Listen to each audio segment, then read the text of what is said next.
Assalamualaikum warahmatullahi wabarakatuh. Bismillahirrahmanirrahim.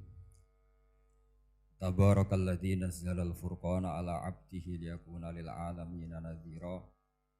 Allahumma shalli wa sallim ala sayyidina Maulana Muhammadin wa ala alihi washabbihi asma'in amma ba'du.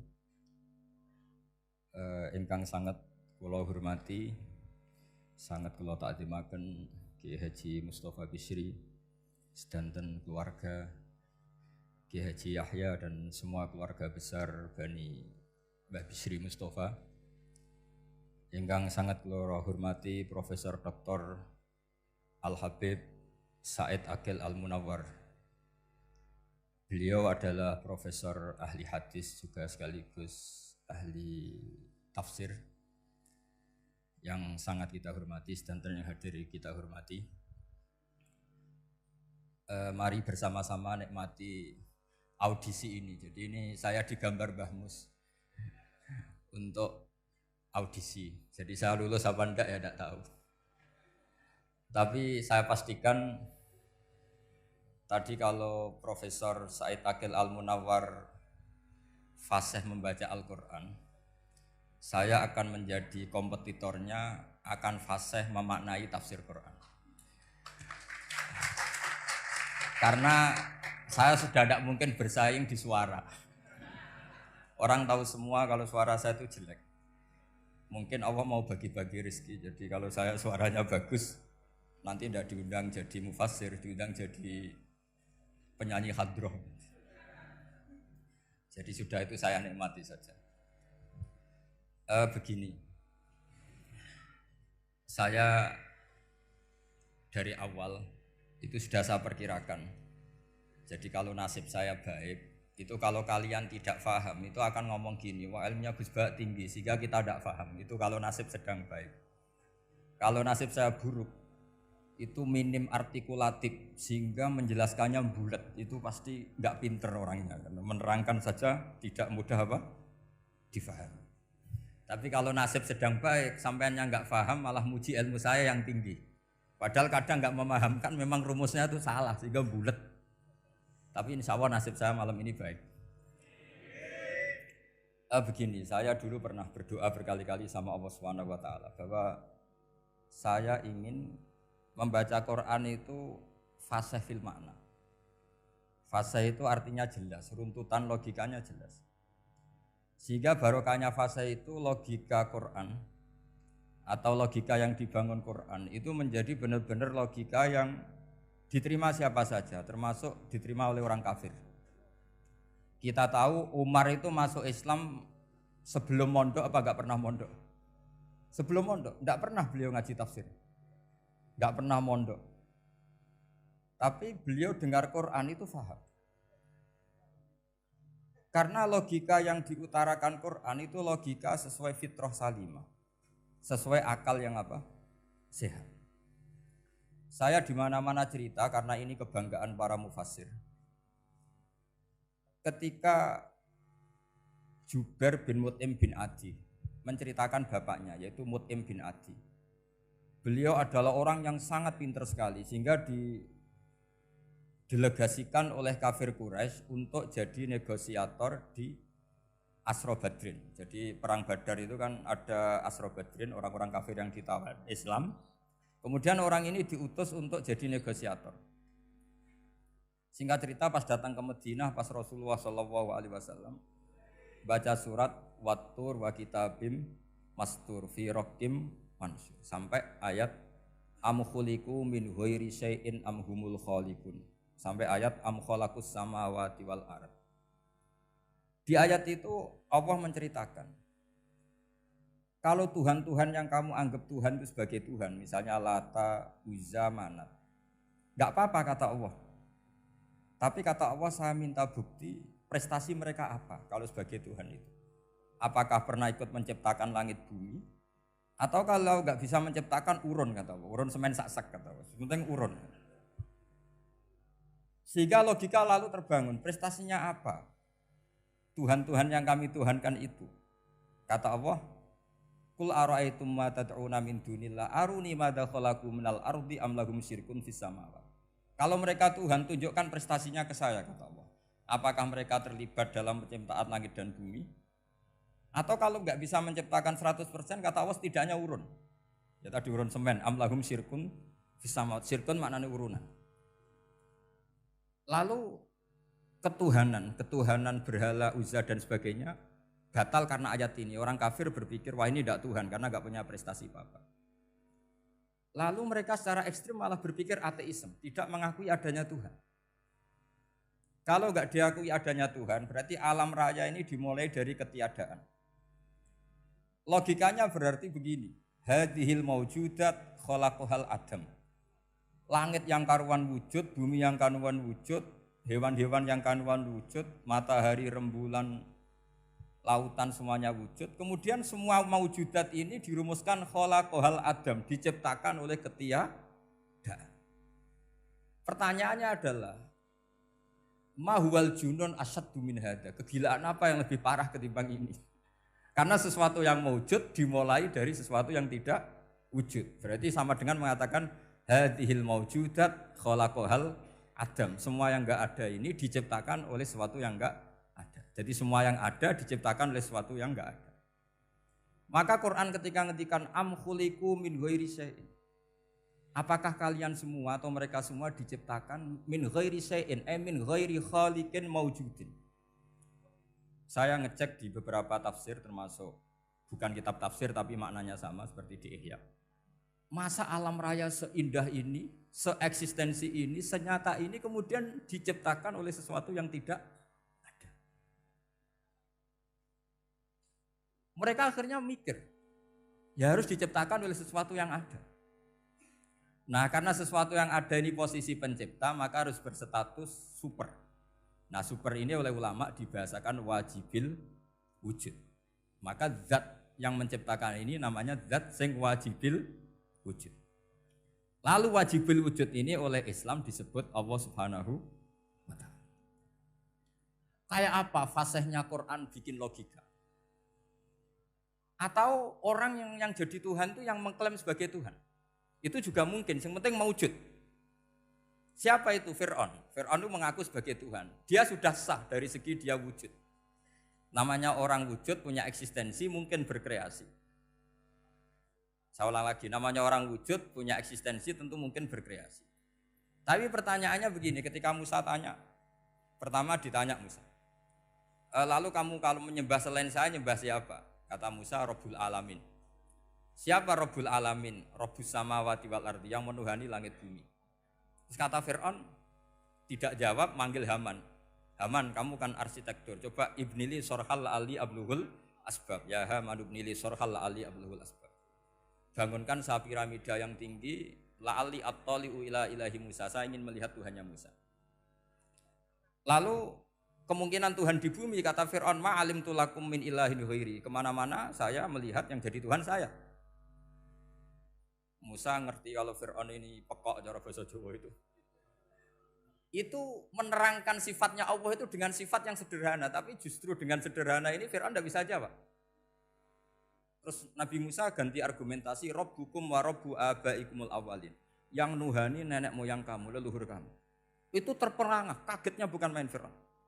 Karena para umatnya, para punggawanya lalu berpikir, kalau ini Tuhan berarti buyut-buyutnya enggak ada Tuhan. Kan Tuhannya datang terlambat. Makanya Pak Jokowi kalau dituduh PKI enggak terima. Saya ini lahir tahun berapa gitu. Pas ada PKI itu masih 4 tahun. Masa ada PKI balita? Ini enggak, ini ada Tuhan balita, Tuhan terlambat. Pertanyaannya adalah kalau Fir'aun itu Tuhan, lalu bapaknya, mbahnya, buyutnya Tuhannya siapa? Makanya ketika Allah disifati Nabi Musa, Rabbukum wa Rabbu abaikumul awalin. Yang nuhani nenek moyang kamu, itu kagetnya bukan? Dan semenjak itu banyak punggawa Fir'aun yang iman. Ini yang akhirnya nanti jadi waqala rajulun mu'minum min ali fir'auna yaktumu imana. Atau yang menjadi ayat wajah rajulun min aqsal madinati yas'a. Kenapa mereka menjadi iman? Karena logika Fir'aun Tuhan itu gugur, runtuh. Bisori khil hujjah, dengan logika yang sangat transparan. Jadi ini perlu belajar tauhid. Jadi kalau sampean sudah kalah suara, jangan kalah logika. Kalau sudah kalah suara, kalah logika, jangan kalah tinggal mendengar saja kok tidak paham bangunnya gitu. Jadi ini sering saya utarakan. Makanya banyak ulama mengatakan fasihu ibaratil Quran itu bukan sekedar notnya atau sajaknya kalau boleh dibilang saja. Tapi karena runtutan cara berpikirnya. Maka kelihatan sekali di tema-tema Quran. Ketika nyifati Allah Rabbus samawati wal ardi tidak mengalahkan Fir'aun, justru dengan sifat yang ringan Rabbukum wa Rabbu abaikumul awalin bisa mengalahkan Fir'aun. Nah, kenapa sekarang orang tidak fasih baca Quran? Karena tadi perangkat itu tidak cukup. Saya berkali-kali matur, juga sering matur Mbah Mus. Saya itu masih belajar Al-Ibris, Mbah Misbah, Marbawi, semua khazanah tafsir, baik yang bahasa Jawa, bahasa Melayu, itu masih saya pelajari. Termasuk saya pelajari lughatnya. Mulai lughat yang setengah benar sampai macam-macam. Saya tadi matur sama Profesor Said Aqil Al-Munawwar. Memang bacanya harus urut Said Aqil Al-Munawwar. Karena sekali salah Said Aqil Sirat. Sebenarnya enggak apa-apa, ini sama-sama orang alim. Cuma enggak tahu nasib di publik ini, enggak tahu saya ya, macam-macam lah gitu. Namanya orang banyak.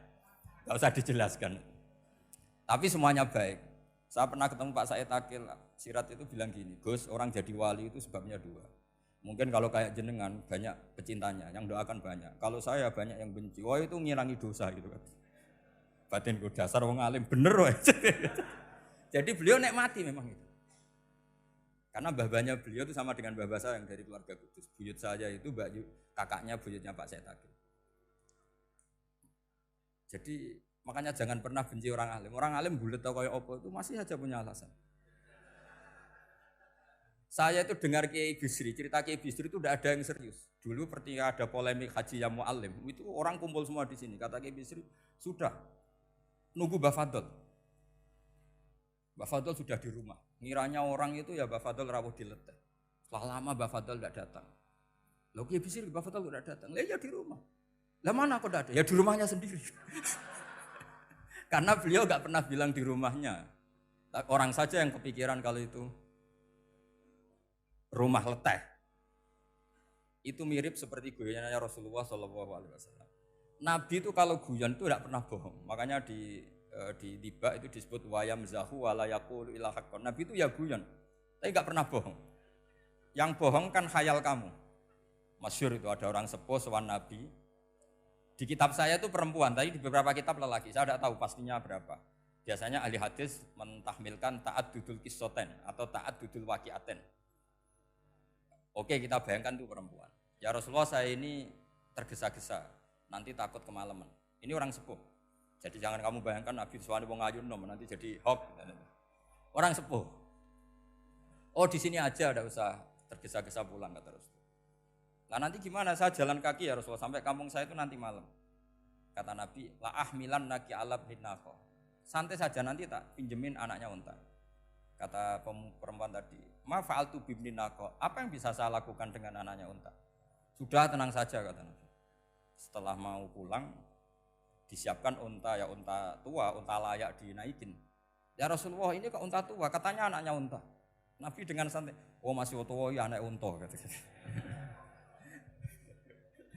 Jadi itu menafsirkan anaknya unta cilik itu kan pikirannya kamu kan.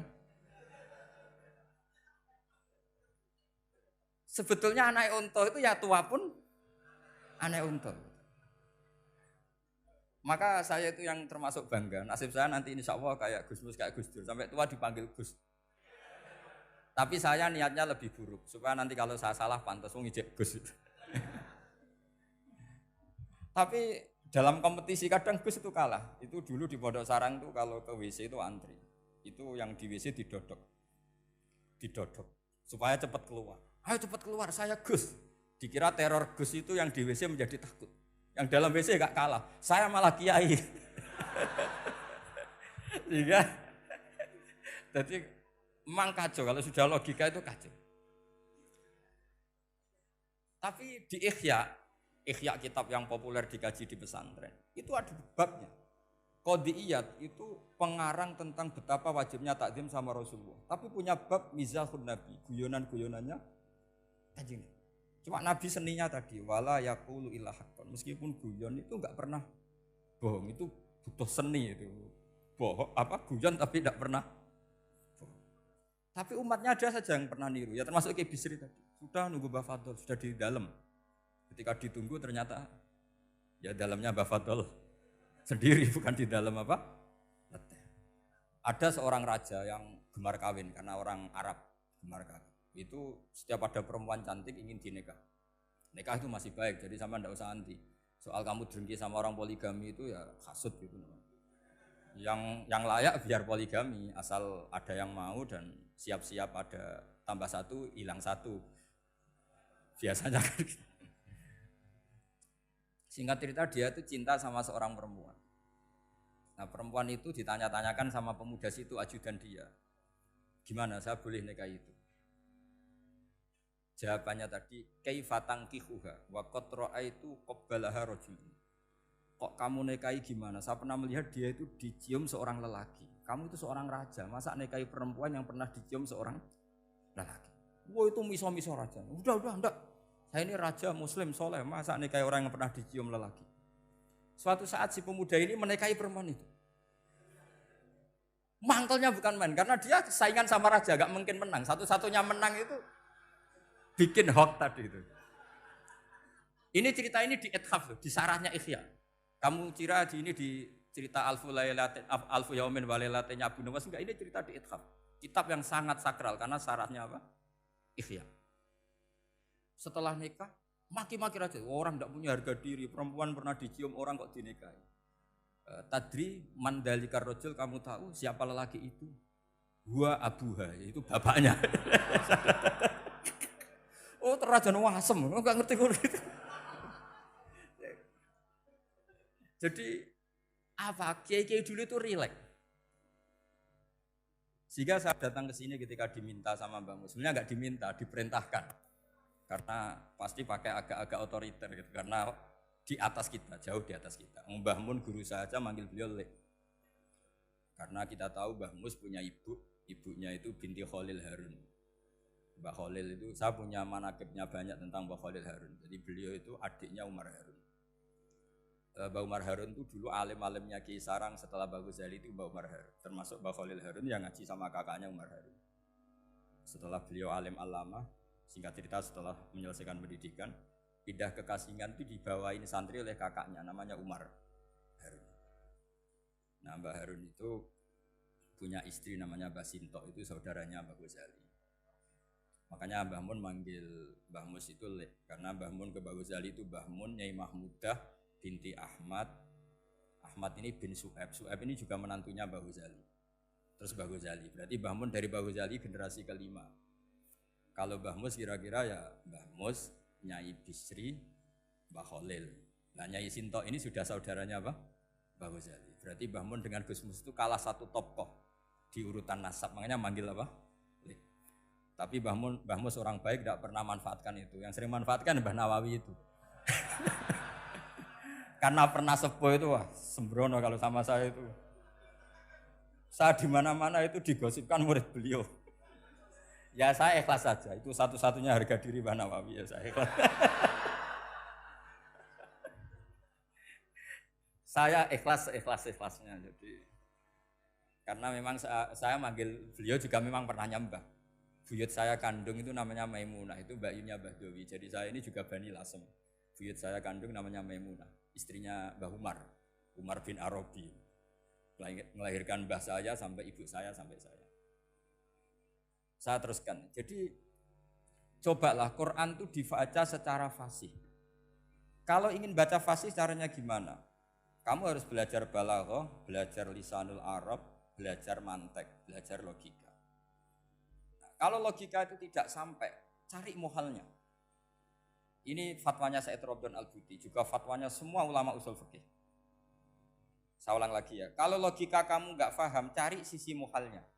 Saya ulang lagi, cari sisi muhalnya. Misalnya kamu angan-angan tentang Allah nggak dok. Sedurunge Allah itu sapa? Misalnya kamu angan-angan gitu. Sama agama tentu itu dilarang, tapi orang filsafat tetap saja nyari itu.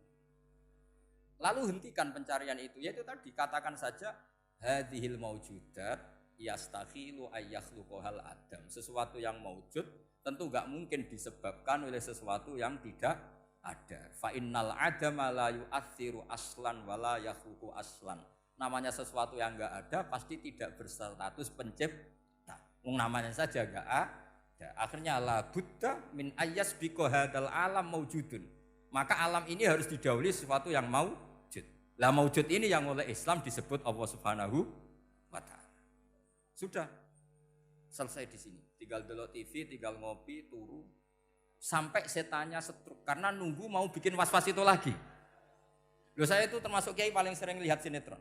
Kadang ya lihat Mak Lampir itu sering sekali. Sampai istri saya itu protes, Gus, dengan kata orang banyak orang alim kok senengan itu Mak Lampir. Karena setan mau menggoda saya tentang berpikir Allah. Jadi dia ngenteni. Kok malah mikir Mak Lampir gitu. Setelah lihat Mak Lampir biasanya saya itu lapar, terus makan. Habis makan tidur. Setannya masih nunggu mau was-was. Ternyata saya habis bangun ngopi lagi. Kadang lihat berita orang ditangkap KPK, macam-macam. Ini penting saya utarakan supaya setan itu tidak menang. Jadi ciri utama setan itu kata Rasulullah SAW, setan ini goda umatku, hadhil jibal khalaqaha Allah, hadhil ardo khalaqaha Allah, hadhil bihar khalaqaha Allah, faman khalaqaha Allah. Itu makanya banyak orang jurusan filsafat keblinger karena tanya Allah itu siapa. Kata Rasulullah, jika sampai ini maka kamu harus berhenti. Loh, berhenti tanpa dialihkan ke yang lain kan susah. Tinggal aja lihat dulu sinetron. Ya paling gampang ya Mak Lampir, kan ada takut-takutnya sedikit. Karena kalau lihat sinetron anak-anak milenial itu kalau ada artis cantik sampai nangis. Karena istri kamu tidak seperti itu. Jadi ini trik ya. Trik supaya melihat TV tapi tidak nyesal. Makanya saya milihnya Anggreng Darmo, Mak Lampir. Ya saya nggak mikir maknanya, butuhnya setan bin mangkol itu. Karena ngenteni saya mikir itu, ternyata tidak mikir itu lagi. Jadi makom saya itu beda, sama-sama lihat sinetron. Mungkin saya jadi wali karena lihat sinetron. Mungkin ya. Makanya banyak wali itu nggak bisa diduga. Banyak orang jadi wali itu justru karena makan. Justru karena melakukan hal-hal yang cara orang banyak itu salah. Itu Abu Yazid Al-Bustami itu pernah tanya sama Allah. Kak Haman nggak usah bayangkan caranya tanya gimana. Enggak wali ya enggak tok. Sudah enggak usah tanya itu. Tanya gini, ya Allah, orang sesregep saya dalam ibadah sedekat ini sama jenengan. Lalu saingan saya dekat jenengan masuk surga itu siapa? Sama Allah ditunjukkan orang yang tidur, itu tidur yang. Ya teman kamu yang tidur di kamar. Enggak terima Bu ya, ini gimana kok bisa setingkat saya orang yang tidur itu. Yang saya ibadah terus istighfar terus. Tapi jawabannya Allah nih. Kowe ibadah terus itu mergo wedi aku. Jadi kan nganggep aku itu rodok-rodok jahat gitu. Iki tuh ratu mergo yakin aku apian, mulane ditinggal turu. Jadi sampean jangan tiru makom saya ketika tidur. Itu punya kelas khusus. Tapi jangan tiru, ini cerita saja, sampean ndak harus niru. Karena sampean kalau niru itu harus ada Abu Yazidnya. Abu Yazid sudah enggak ada. Tapi itu ilmu. Ilmu yang cocok enggak cocok harus kita kaji. Saya tadi jagungan sama beliau, sama Profesor Said Akil Al-Munawar. Beliau cerita sebetulnya sekolahan saya itu tentang usul fikih, tapi terkenal saya Profesor Tafsir. Tapi saya suka ilmu usul fikih, meskipun korbannya ya banyak. Biasanya orang jadi liberal gara-gara ya usul fikih. Sebenarnya nggak perlu dipikir lah itu macam-macam. Begini, dalam usul fikih yang mainstream itu kan ada hukum wajib, haram, ya makruh, terus macam-macam lah. Termasuk ada mubah. Mubah itu boleh dilakukan, boleh ditinggalkan. Dalam ilmu usul fikih sebetulnya definisi mubah boleh dilakukan, boleh ditinggalkan itu salah. Karena begini, setiap Anda melakukan sesuatu yang mubah, pasti di saat itu meninggalkan sesuatu yang haram. Saya ulang lagi ya. Itsma min mubahin illa wa yatahaqqaqu bihi tarku haramimma. Semua teks di Lubul Usul seperti itu. Memang saya hafalkan karena ini cara saya jadi wali yang mudah murah. Itsma min mubahin illa wa yatahaqqaqu bihi tarku haramimma. Fayatahaqqaqu bisukun tarkul qatli wa bisukut tarkul qadzaf. Terus beliau membuat sekian contoh. Hukum mubah itu kata ulama yang lain kan boleh dilakukan, boleh ditinggal. Itu tidak benar. Mubah itu ya wajib. Karena setiap kita melakukan mubah maka saat itu berarti kita meninggalkan barang haram. Coba orang tidur itu artinya apa? Tidak zina, tidak maling, tidak selingkuh, tidak mabuk. Sampean di pondok nikmati jagungan, rokokan, ngopi. Artinya nikmati rokok, nikmati kopi. Tidak menikmati tontonan di bar. Makanya kita berharap malaikat itu belajar usul fikih sehingga ketika kita rokok di pondok dilihat hada taroka melihat bar, wahada taroka melihat dangdutan, wahada. Jangan sampai malaikat bilang gini, dasar kere rakra delok. Itu repot kalau sampai bergerak gitu. Nah, kalau mubah itu artinya tarkul haram. Tarkul haram itu wajib apa sunat? Wajib kan? Berarti setiap orang melakukan mubah hakikatnya melakukan wajib dan itu artinya dapat pahala. Salah sampean ngajine ra khatam, dadi nglakoni mubah iku mengira tetep mubah. Maka berbahagialah orang yang ngajinya khatam. Makanya setahu saya kiai-kiai Mbah Mun ya sering guyon. Setahu saya Mbah Mun kalau ketemu Mbah Mus ya guyon terus. Guyonnya ini adalah waminal qutbi kata Imam Ghazali. Qutbu hadzal al-istilzat bil mubahat. Poros agama ini pada akhirnya adalah nikmati sesuatu yang dibolehkan Allah Subhanahu. Orang itu kalau fasik, mau makan siang aja kalau enggak ditemani perempuan cantik enggak bisa makan. Mau jalan-jalan kalau enggak ditemani perempuan cantik enggak bisa jalan-jalan. Kalau kiai-kiai itu enggak. Gojlok-gojlokan wis seneng ira karuan. Dulu terkenalnya Kiai Bisri, Kiai diundang katanya mau ada menteri. Ternyata menterinya ya beliau tidak masakan tok di sini. Karena maknanya menteri itu pembantu presiden. Semua kita adalah bantu presiden terlaksananya kedamaian itu. Loh iya kan? Saya berkali-kali ngomong di mana-mana. Apa artinya menteri pertanian kalau kita tidak nanam padi? Mbok pinternya kayak apa tetap enggak ada ketahanan pangan. Sekarang menjadi ketahanan pangan itu rumusnya menteri apa karena petani mau nanam padi? Itu hakikatnya membantu presiden dalam ketahanan pangan. Cuma petani lebih keren karena tidak butuh digaji. Kalau menteri ya keren tapi kurang keren karena masih dapat apa? Gaji. Akeh tunggalnya lah anak mikir untuk gaji. Nah petani enggak mikir enggak dapat gaji. Oh itu keren. Selalu rakyat lebih keren dibanding pejabatnya. Memang gitu aturannya begitu. Aturannya begitu. Kamu saja yang kurang syukur. Jadi rakyat tuh gremeng. Enak jadi menteri. Ya sudah itu hak kamu, tapi saya tidak berpikir seperti itu. Maka saya ulang lagi ya. Kenapa saya ngomong seperti ini? Supaya tadi saya sudah bilang, saya sudah enggak menang dalam suara, harus menang dalam logika. Karena ini audisi, ini audisi. Di kabar Mbah Mus, nanti yang menang siapa tidak tahu saya. Tadi Pak Muat, sekarang saya, kemarin Gus Zobur enggak tahu saya, nanti masuk nominasi apa enggak tahu. Begini. Kalau artinya fi'lul mubah itu tarkul haram, saya ulang lagi. Kalau fi'lul mubah itu artinya tarkul, maka mubah ini spesial sespesialnya. Sehingga Allah kadang ngendikan sederhana sekali. Wa min ayatihi manamukum billaili wan nahar. Termasuk ayatnya Allah adalah kamu ditegir tidur malam hari maupun siang hari. Kalau kamu enggak malam hari, subuh hari, pagi hari, siang hari. Kenapa dihitung wa min ayatihi? Sekarang kalau ada pakar medis, pakar kesehatan bilang, ini kalau kurang istirahat mati, kalau kurang istirahat jantungan. Berarti tidur adalah menghilangkan penyakit jantung. Obat paling mandi dengan orang rutin tidurnya, itu masih mandi orang rutin tidur. Kamu beli obat harganya 1 miliar, tapi gak pernah tidur 3 hari, tetap taqabbalallahu minna minkum taqabbal ya karim. Maka yang penting itu obatnya apa tidurnya? Tidurnya yang dibantu obat. Tapi kalau obat tok gak dibantu tidur, masih sakit. Berarti penting mana tidur sama obat? Karena penting tidur wamin ayatihi. Orang kayak sampean sering delok YouTube, delok gambar semacam-macam. Barokah mana dengan tidur? Wong nak melek mripate delok macam-macam. Barokah tidur. Jadi tidur adalah perlawanan terhadap keinginan melakukan haraman. Ya, saya ulang lagi, tidur itu adalah perlawanan terhadap keinginan melakukan keharaman. Jadi kalau mau tidur nyati gini, ya Allah, siap tidak berangan-angan tentang maksiat terus tidur. Oh itu wa min ayatihi. Jangan kok gak di duit terus ngombe sing akeh ben iso ngantuk. Wah ini tidur yang untuk melawan kemiskinan. Supaya lupa utangnya tidur, lupa kasusnya, itu udah akan jadi wali yang seperti itu. Kalau jadi wali tak gugat itu. Nah, sehingga karena mubah itu tarkul haram, Allah itu sering menghitung ibadah yang super itu halal mubah. Misalnya Allah ngendikan kulu washrobu, kamu harus makan. Sekarang gini, jaga kesehatan itu wajib enggak? Wajib.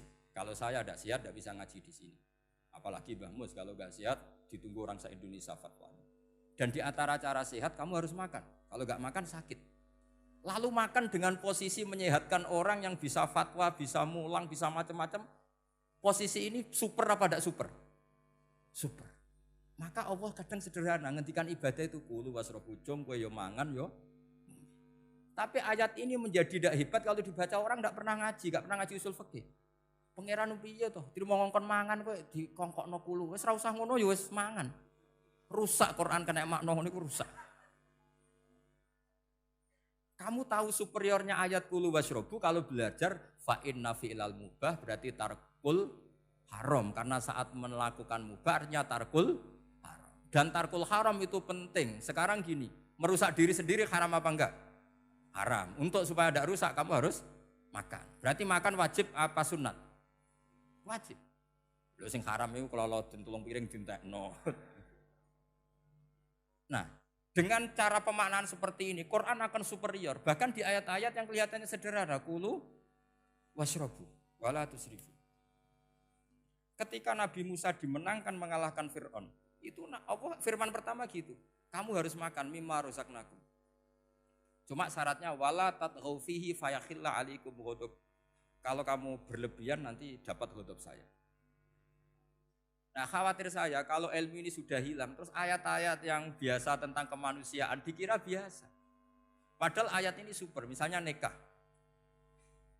Nikah itu oleh Allah, perempuan yang kita nikahin itu oleh Allah disebut surga. Saya punya bukti, misalnya gini ayat ya, wala tangkihul musyrikati hatta yu'min wala amatum mu'minatun khairum min musyrikati walau a'jabatkum. Terusannya ayat wala tangkihul musyrikina hatta yu'minu wala abdu mu'minun khairum min musyriki walau a'jabakum. Terusannya ayat ulaika yad'una ilan nar.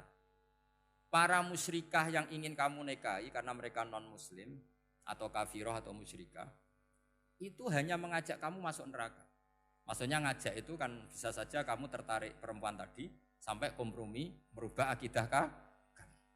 Terusannya ayat wallahu yad'u ilal jannah. Harusnya dengan perbandingan kamu jangan menikahi musyrikah. Logika perbandingannya kan wallahu yad'u ila nikahil mu'minah. Saya ulang lagi, harusnya muqabalahnya kan wallahu yad'u ila nikahil mu'minah. Allah mengajak kamu supaya menikahi mu'minah. Tapi kata mukminah sama Allah diganti wallahu yad'u ilal jannah. Allah mengajak kamu masuk surga. Ila nikahil mu'minah.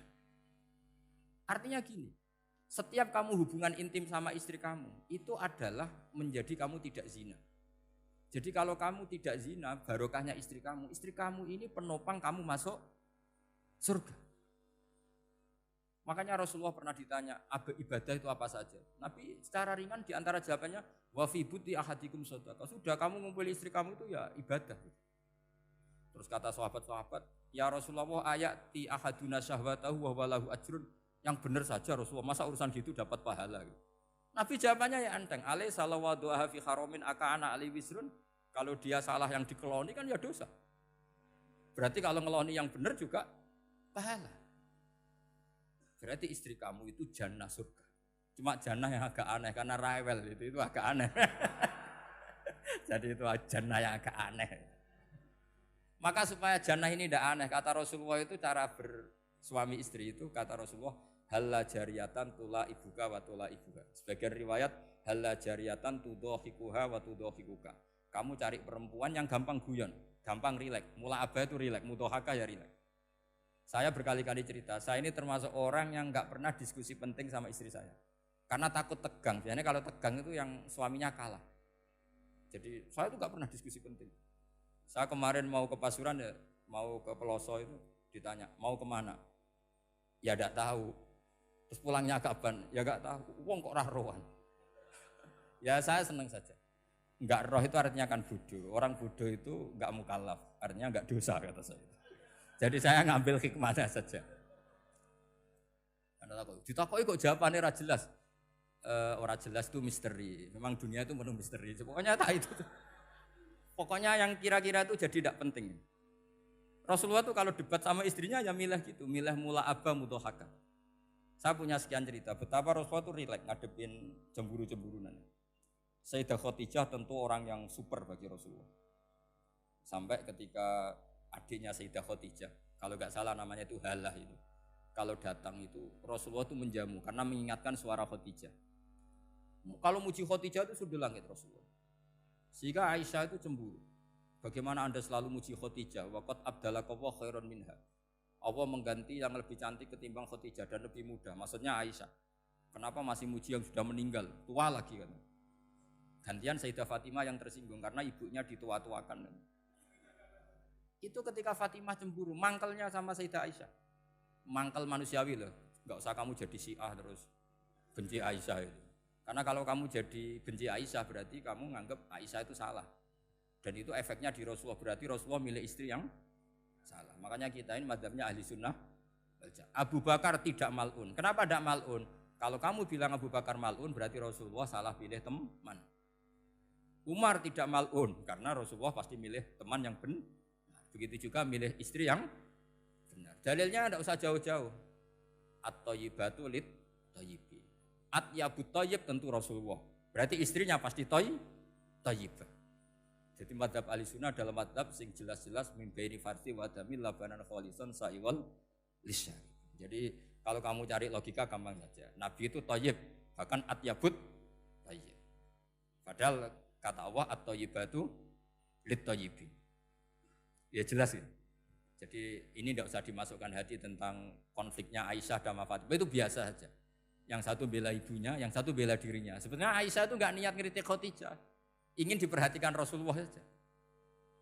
Terus ketika Sayyidah Fatimah matur ya Rasulullah saya supaya ngalahkan Aisyah itu gimana? Karena ibu saya sudah meninggal ya memang cantik dia, muda dia.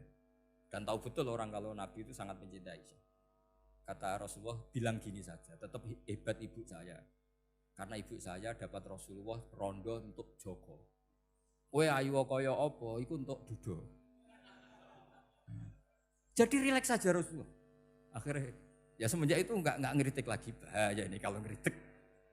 Khadijah itu kan sudah umur 40 tahun.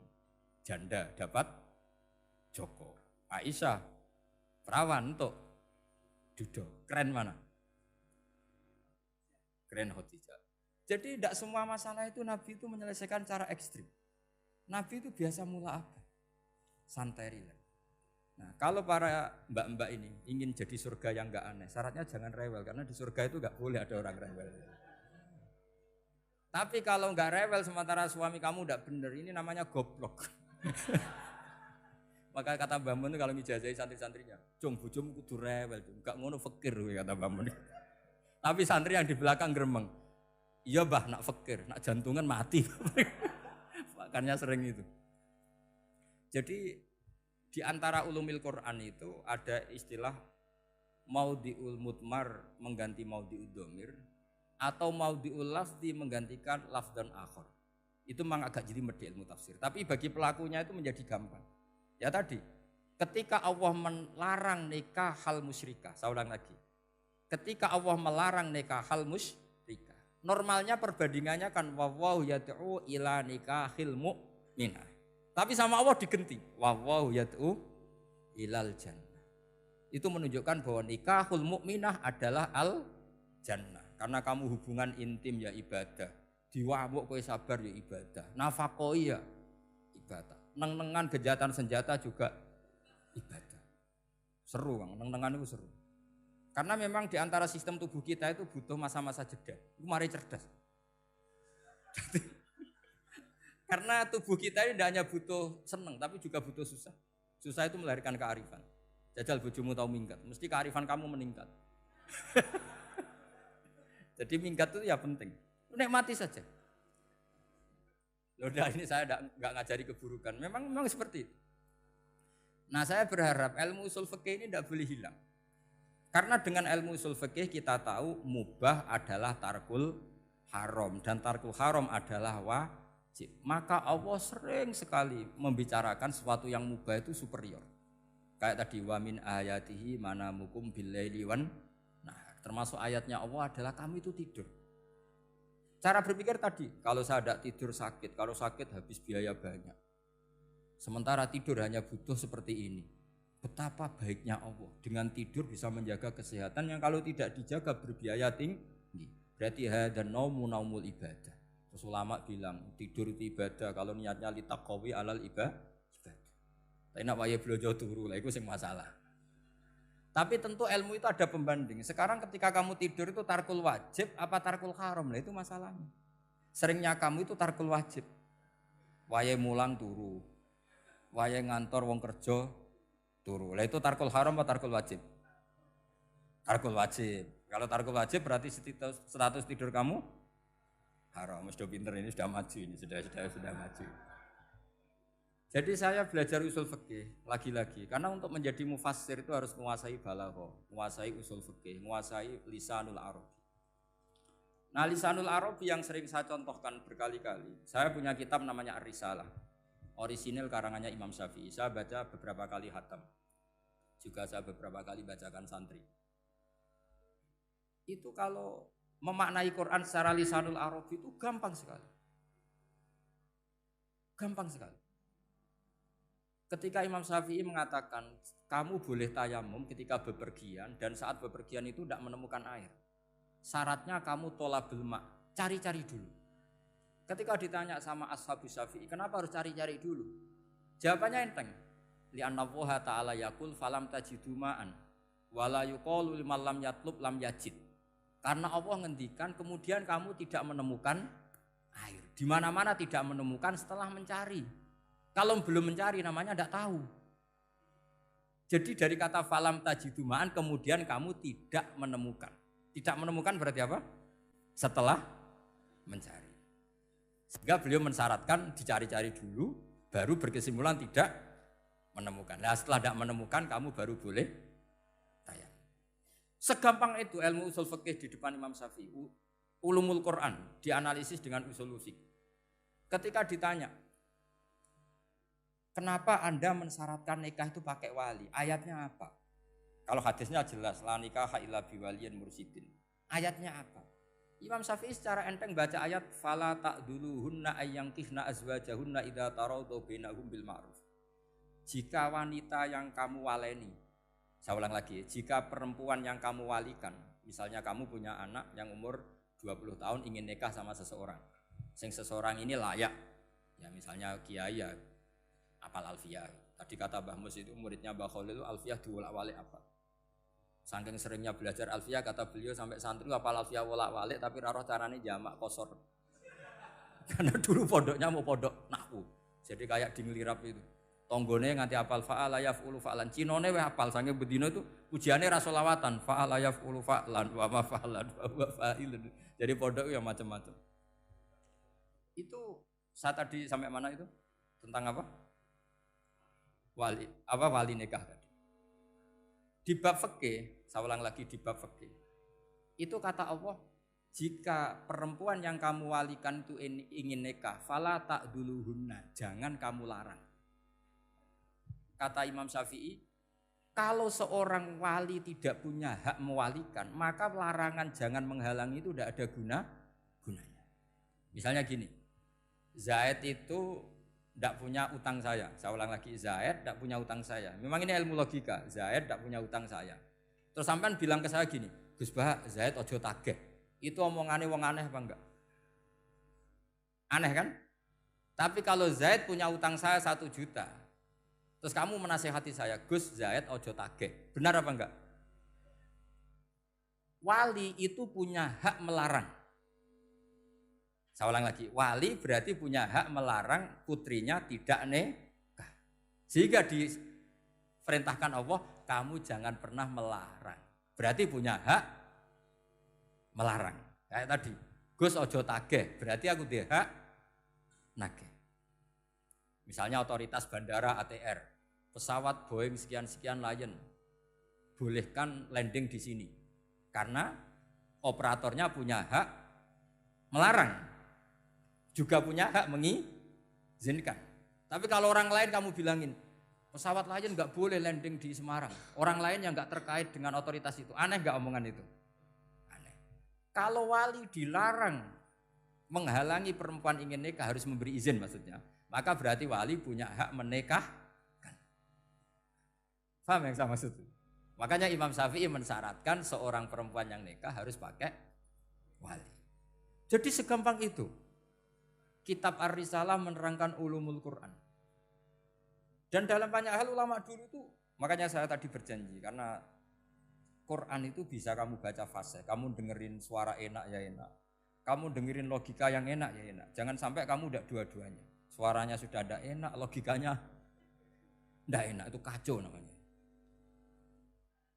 Ketika Imam Syafi'i ditanya, bagaimana hukumnya uzubah? Uzubah itu enggak nikah. Padahal ada hadis, waman rohiba an sunnati falesa. Kata Imam Syafi'i, ya enggak apa-apa. Kenapa? Fa inna Allah ta'ala zakara abdan solihan wa qala wa sayyida wa hasura wa nabiyya minas solihin. Allah menyebut nabi yang soleh, dan di antara nabi yang soleh itu ada yang berstatus hasur. Hasur itu tidak ada keinginan sama perempuan, akhirnya tidak nikah. Berarti tidak nikah itu boleh karena ada nabi yang tidak nikah. Segampang itu dulu. Saya punya kitab, saya ini baru gencar-gencarnya kampanye kitab Syajaratul Ma'arif. Karena memang kitab itu bagus, menurut saya simpel dalam memahami Quran. Jadi anggap saja ini bentuk penghormatan saya sama Ki Bisri yang sudah mengkhidmai, mengenalkan ulumul Quran lewat tafsir Al-Ibris. Yang Ki Misbah punya tafsir Al-Iqlin. Memang dua beliau itu kalau yang satu ngarang terjemah Alfiyah, yang satu yang ngarang satu. Ini dua kutub yang berbeda, yang satu sangat rileks, yang satu sangat seperti itu. Nggak usah diterjemah nanti jadi repot. Itu ulumul Quran yang ditulis Syajaratul Ma'arif itu gampang sekali. Misalnya begini, beliau bikin judul Babun Nafil Ibad Bikullil Bilad. Bab seseorang harus manfaat kapan saja dia berada. Itu terus beliau qala ta'ala wa ja'alani mubarakan ainama kuntu. Ciri utama para nabi itu ngendikan wa ja'alani mubarakan ainama kuntu. Saya dijadikan di mana-mana itu berkah. Jadi seseorang hidup harus di mana-mana manfaat. Terus ketika beliau ngendikan babun la yutrakul haqqu li ajril batil, bahwa kebenaran tidak boleh ditinggalkan hanya karena ada banyak kebatilan. Beliau terus ngendikan inna sofal marwata min sya'airillah faman hajjal baita wa atamara fala junaha alai ayat tawafa bihima. Jadi di Sofa itu ada berhala namanya Isaf, di Marwah ada berhala namanya Nailah, atau sebaliknya pokoknya Isaf dan Nailah. Terus sahabat kalau mau sa'i itu merasa dosa karena harus melewati berhala-berhala itu. Sehingga mereka tanya, ya Rasulullah, saya ini tetap tawaf enggak? Padahal di tempat-tempat itu ada berhala. Terus kata Allah, tetap tawaf. Nah, tetap tawaf ini artinya apa? Melakukan barang hak meskipun di situ banyak kebatilan. Itu manhajnya para orang-orang alim kita. Mbah Mus itu ya berkawan sama orang yang macam-macam. Kamu tidak usah ngeritik. Itu fikihnya sudah kelas tinggi. Fikihnya tuh la yutrakul haqqu li ajlil batil. Saya di mana-mana cerita. Saya punya kitab namanya Khilyatul Auliya wa Tabaqatul Asfiya. Itu syarat kamu kalau daftar wali harus punya kitab itu. Khilyatul Auliya wa Tabaqatul Asfiya. Itu karangannya Abu Nu'aim Al-Asfihani. Kitab itu yang jadi indukan Ihya ketika menyebut manaqibul akhyar. Kita tahu Ihya kalau bab tasawuf mengikuti Kutil Qulub yang di kalangan Abu Thalib Al-Makki. Kalau fikih tentu beliau mengikuti Imam Haromen gurunya, yaitu kitab Nihayatul Matlab fi Dirayatil Madhab. Kalau manaqibul akhyar beliau mengikuti kitab Khilyatul Auliya. Dan mengikuti itu penting kalau dalam tradisi kiai. Enggak boleh seorang kiai kok mikir sendiri, namanya mustakil. Kalau mustakil itu mubtadi', bikin tatanan baru dalam agama. Justru ulama itu harus niru sebelumnya karena sanad itu harus musalsal, enggak boleh. Imam Syafi'i bilang haram terus kamu bilang halal. Terus murid kamu bilang makruh. Terus muridnya kamu ya pokoknya khilaful aula, enggak boleh gaya-gayanan gitu. Kalau di kampus plagiat itu dilarang, kalau di pondok itu wajib. Makanya banyak kalau tes itu ngerpek karena belajar itu tanpa batas katanya. Lu kok ngerpek? Mboten ya, jari belajar kapan saja. Jadi mboten ngerpek, mutolaah pas tes. Kacau tuh santri itu. Mutolaah tapi pas apa? Tes. Itu dalam kitab Khilyatul Awliya diterangkan. Uniknya rawinya itu siapa? Sufyan bin Uyainah, orang yang sangat khusyuk, gurunya Imam Syafi'i. Kita tahu Imam Syafi'i punya guru zaman di Mekah itu namanya Muslim bin Khalid Az-Zanji. Dalam hadis ngikuti Sufyan As-Sawri sama Ibnu Uyainah. Tapi beliau intisabnya lebih ke Imam Malik ketika ngaji apa? Muwatta. Terus beliau punya guru usul fikih namanya Muhammad bin Hasan Asy-Syaibani. Itu Sufyan bin Uyainah dalam kitab itu diceritakan. Pernah suatu saat Isa sama Yahya. Ini supaya saya tahu fikihnya Mbah Mun, fikihnya Mbah Mus. Isa sama Yahya itu satu nabi yang sama-sama muda, yang satu angkatan. Saya berkali-kali cerita, nabi yang satu angkatan itu ada 3. Tapi yang 2 ini enggak level, yaitu Ibrahim dan Lut. Tapi enggak level karena Lut itu adalah pernah keponakan siapa? Ibrahim. Musa dan Harun, tapi Harun itu enggak levelnya Musa karena dia jadi nabi berdasar proposal Nabi Musa. Jadi Nabi Musa itu alsak, agak pelak. Sehingga beliau kalau menjelaskan kesulitan, terus pakai jubir. Makanya kemarin-kemarin itu ada wali yang kalau ngomong pakai apa? Jubir. Akhirnya Nabi Musa ngendikan apa? Waj'alli waziran min ahli Haruna akhi usdud bihi azri wa asyrikhu fi amri. Ya Allah, saya ini lisannya agak pati fasih. Tolong Harun sing huwa afsahu minni lisanan. Yang lisannya lebih fasih tolong jadikan nabi. Sama Allah dituruti, Harun jadi apa? Nabi. Tapi yang dapat wahyu Musa, jadi dia hanya jubir. Makanya seangkatan tapi tidak level. Yang seangkatan level itu hanya Yahya dan Isa. Nabi Isa kita tahu berstatus wa yukallimun nasa fil mahdi wa kahla. Jadi mulai kecil sudah pinter. Nabi Yahya ya enggak kalah keren. Ya Yahya khudil kitab bi quwwah wa atainal hukma sabiyah. Ketika kecil sudah pinter. Jadi ini rivalitas dalam ilmu. Makanya khilaf itu penting. Jangan gontok-gontokan berarti ora tau ngaji. Khilaf itu penting. Nabi Yahya itu kalau jalan-jalan sampai Nabi Isa, itu yang Nabi Yahya mesti tanya, aina khiyarun nas, rumahnya orang baik mana? Saya mau nginep di situ. Mesti tanya gitu kalau di satu perkampungan yang beliau-beliau sedang jalan-jalan. Tapi kalau Nabi Isa tanyanya aneh, aina syirarun nas, wong sing elek-elek manggone nang ndi? Akhirnya ini kan terjadi debat, tapi karena sama nabinya ya ndak debat kusir terus, kubu-kubunan kosong berapa sama kosong berapa, ndak ini sama. Ya sama-sama kosong-kosong, sama-sama orang ikhlas itu kosong-kosong. Sama-lama terus debat kecil. Kenapa kamu tanya aina khiyarun nas? Mana orang-orang baik? Jawabnya Nabi Yahya, ya kumpul orang baik itu enak, nyaman, teduh, enak lah. Nah kamu kenapa kok tanya mau nginep di aina syirarun nas? Ana nabiyun, ana tobibun, udawil mardo. Saya ini dokter, nabi itu dokter. Di mana-mana dokter menyembuhkan yang sakit. Kalau Anda peneliti penyakit, cari daerah yang banyak endemik penyakit apa yang daerah sehat? Daerah yang kena endemik penyakit. Tapi problemnya Anda sendiri berpenyakit dan kalau ke situ tambah nemen. Ya sama, kalau kamu kira-kira tidak kuat ya jangan kumpul orang yang seperti itu. Kamu tidak kuat kan, malah katut. Tapi fikih-fikih kiai-kiai kita, guru-guru kita, berteman orang macam-macam tenang saja. Karena mereka kekuatan kesalehannya sudah absolut, sudah kuat sekali. Ya tentu bi'aunillah wa bitaufiqih. Sehingga kamu tidak usah meki para guru-guru kita. Saya pernah didhawuhi Mbah Mun. Ya Jong ya aku wis ketemu Megawati. Piye-piye Indonesia kudu damai. Engko nak tukaran yo repot. Jane yo piye aku yo kiai. Artinya beliau harus ketemu karena untuk supaya Indonesia itu damai.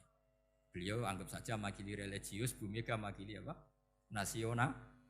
Dan Indonesia damai itu kalau ada kerjasama antara kaum nasionalis dan kaum apa? Religi. Jadi yang namanya damai itu penting sekali. Sampai Rasulullah itu pernah berdamai sama orang yang jelas-jelas kafir. Apalagi Indonesia belum sampai seperti itu. Yaitu kita tahu dalam Sulhul Hudaybiyah, Nabi berakad damai sama Suhail bin Amr. Padahal kafir. Nah, kalau kamu Qur'annya sudah seperti itu, maka Qur'an itu punya kekuatan yang luar biasa. Ketika Sayyidina Ali konflik sama Sayyidina Muawiyah, itu dirumuskan kita berdamai. Setelah kita berdamai, terus ada pertanyaan begini. Lalu orang yang sedang konflik itu nak ketemu raine, roh raine wis ra seneng. Ning dinggon jenenge konflik ketemu raine wis ra seneng. Oke, kita pakai mediator, kata Sayyidina Ali. Akhirnya Sayyidina Ali pakai mediator, Muawiyah pakai mediator. Terus orang Khawarij bilang, dalilnya apa mediator itu? Enggak ada Qur'annya. Itu orang Khawarij. Sama enggak usah tanya kalau orang sekarang yang apa Gus? Wah itu mari fitnah, itu provokator berarti tanya gitu. Singkat cerita terus Sayyidina Ali itu agak marah. Karena beliau terbentuk oleh Quran. Itu spontan Sayyidina Ali baca ayat wa in khiftum shiqaqa bainihima fab'atsu hakaman min ahli wa hakaman min ahliya. Jika suami istri menghadapi konflik, di mana-mana konflik roh raine kan gak seneng. Maka yang keluarga lelaki kirim mediator, yang keluarga perempuan kirim. Terus dari Sayyidina Ali, wa ummatu Muhammad a'dhamu min amri rajulin wa imra'atin. Umatnya Muhammad lebih serius ketimbang urusan lelaki dan perempuan. Wong suami istri saja kalau konflik butuh mediator, apalagi hadhil ummah. Segampang itu mereka istidlal. Jadi mediator dalilnya mana ya? Dalilnya wa in khiftum shiqaqa bainihima fab'atsu hakaman min ahli wa hakaman min ahli. Dulu Quran itu seperti itu. Ya sekarang problemnya Quran itu tidak dikaji seperti itu sehingga fasihul ibarat atau fasihul akli atau balaghatut ta'aqqul itu enggak ada. Makanya saya ini pengagum kitab Ibnu Hajar al-Asqalani yang nyari Bukhari. Kata Ibnu Hajar al-Asqalani termasuk mukjizatnya Quran adalah al-iltizat al-aqli. Akal itu menjadi nyaman. Itu uniknya yang dicontohkan seperti ngaji saya malam ini. Misalnya Allah ngendikan am khuliqu min ghairi syai'in, yang namanya maujudat tentu diciptakan sesuatu yang maujud. Karena akal akan tersiksa ketika dicekoki gini. Hadhil maujudat khalaqahal adam. Tersiksa enggak akal kamu sebagai orang waras dicekoki pikiran hadhil maujudat khalaqahal adam. Ini maujudat disebabkan oleh ketiadaan. Mesti kowe ra iso turu. Barang rono kok iso gawe iku piye? Nah ini yang dimaksud dalam ilmu tasawuf ala bi dzikrillah tatmainnul qulub. Jadi cara tenangnya hati itu macam-macam. Nak wong toreko ya wong kon wiridan. Nak koyo kula rada ahli akal, wis meneng. Alhamdulillah di pangeran sing wujud. Berarti hadil maujudat khalaqahal maujud. Berhubung maujud ini pencipta berstatus super. Super itu dalam agama disebut wajibul wujud atau musabbibul asbab atau kausa primamboh lah sauni-uni. Sing penting itu ora hadil maujudat khalaqahal adam. Makanya kata beliau Nabi itu bukan sekedar jamal suratan, ganteng secara perawakan, secara fisik enggak, tapi juga Nabi punya jamalul akal. Akalnya itu nyaman. Yaitu kita disuruh iman dengan sesuatu yang memang kita nyaman. Seperti kita disuruh iman bahwa alam ini diciptakan oleh Allah, oleh al-mawjud yang super. Kan terus nyaman. Coba kalau kamu diajarin Islam, alam ini yakini yang menciptakan adalah ketiadaan. Oh, kamu kuliah sampai profesor, sampai dokter pusing. Ini ajaran apa? Sesuatu yang tidak ada, menyebabkan sesuatu yang ada. Yaitu namanya termasuk ajaran ini indah karena ada al-iltizat al-akli. Kenyamanan apa? Berpikir, karena terus nyaman. Ya saya kira demikian, ini audisinya selesai. Assalamualaikum warahmatullahi wabarakatuh.